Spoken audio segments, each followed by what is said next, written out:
সবচেয়ে ছোট সংখ্যা নির্ণয় করো যা 18, 24 ও 32 দিয়ে বিভাজ্য। তাহলে এরকম অঙ্ক যদি করতে হয়, যদি বলে যে ছোট সংখ্যা নির্ণয় করো যা এত এত এত দিয়ে বিভাজ্য, তাহলে সেই সংখ্যাগুলোর কি বার করব আমরা? লসাগু বার করব। তাহলে এখানে 18, 24 আর 32 এর লসাগু বার করি। কত দিয়ে যাবে? 2 দিয়ে যাবে। 9 দুগুণে 18, 12 দুগুণে 24, 16 দুগুণে 32। আবার 2 দিয়ে যাবে।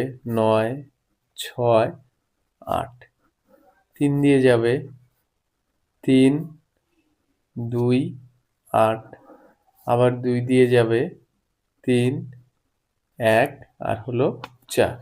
আর কিছু দিয়ে যাবে না। তাহলে লসাগু কত হবে?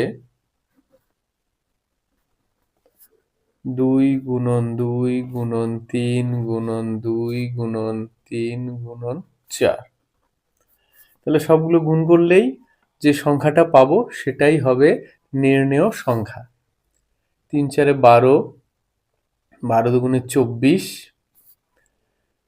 24 দুগুণে 48 আর 48 দুগুণে হচ্ছে 96।